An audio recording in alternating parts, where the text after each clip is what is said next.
nurture, environment. So today we want to look at specifically as human nature, Islamic perspective as regards what we call ideographic and noetic.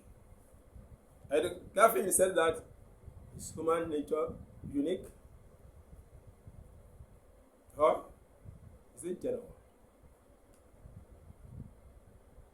So psychoanalytic human nature is unique. And that's why they believe that human being, is controlled by that id, ego, super ego. And it is basically evil. And generally they see human being as being evil. To man, human being has both character, to be evil and to be good. And that depends on him, on his soul. The way he's looking, he's walking, he's relating with his soul. And that is why Islam says, well, Allah says, Surah Al-Asr, Bismillahir-Rahmanir-Rahim, Al-Asr, إِنَّ الْإِنسَانَ لَفِي خُسْرٍ إِلَّا الَّذِينَ آمَنُوا وَعَمِلُوا الصَّالِحَاتِ وَتَوَاصَوْا بِالْحَقِّ وَتَوَاصَوْا بِالصَّبْرِ. Generally, human being is in a state of loss. All human beings. But there are exceptions. That is uniqueness. That is ideographic. But there are specific characters that human being, when human being walks towards it, إِلَّا الَّذِينَ آمَنُوا, human being has faith in Allah. He accepts, and his mental processes believe in the oneness of Allah, that Allah is the creator of everything, believe that this creator is the only being that we must worship, believe that and is engaging in righteous deeds, observing Salah, fasting in the month of Ramadan, giving Zakah, performing Hajj, being good to wives, being good to husband, being good to the children, being good to the neighbors, relating well with people. Watawasaw bis-sabr is patient and is also encouraging people to be patient in the propagation of Islam, propagation of his faith that he believes in, propagation of his righteous deed that he is engaging in.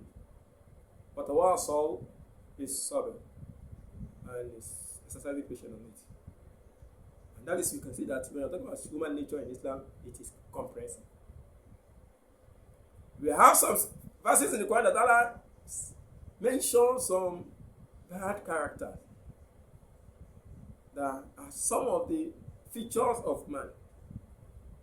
Sometimes Allah might say, in that insano khuliqa ajula, human being is created to be what? To be lazy.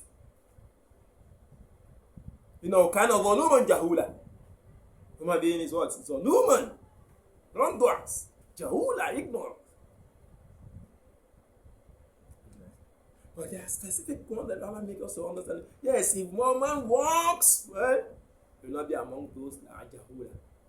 He will not be among those that are what? Zaluman. And that is why Allah Azza wa Jalla made us to understand that human nature, the major thing that will determine our sixth human being is the way man is relating with his soul. That soul, that nafs, how are you working, relating with it, that will move you to connect with your Lord, the creator of that soul, the creator of human nature, the creator of the heaven and the earth, the creator of everything. And that is what makes human being. And that is why, yes, when Allah says human being, yes, is in the state of loss. If he's working with khushu specifically, he will be outside that state of loss and be among the righteous, among the pious.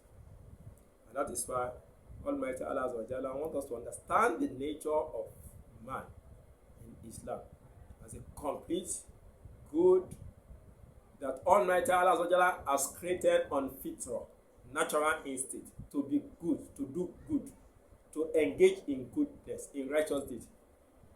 But the environment might influence him. If he or she is not working very well with his soul, he's not making effort. Not working, striving to work on the soul, to push it towards being connected to Allah, to strengthen the relationship of his soul to Allah, that we may be able to continue engaging in righteous deeds and desist from evil deeds. stop here. We continue our next lecture. قل قولي هذا. السلام عليكم ورحمة الله وبركاته.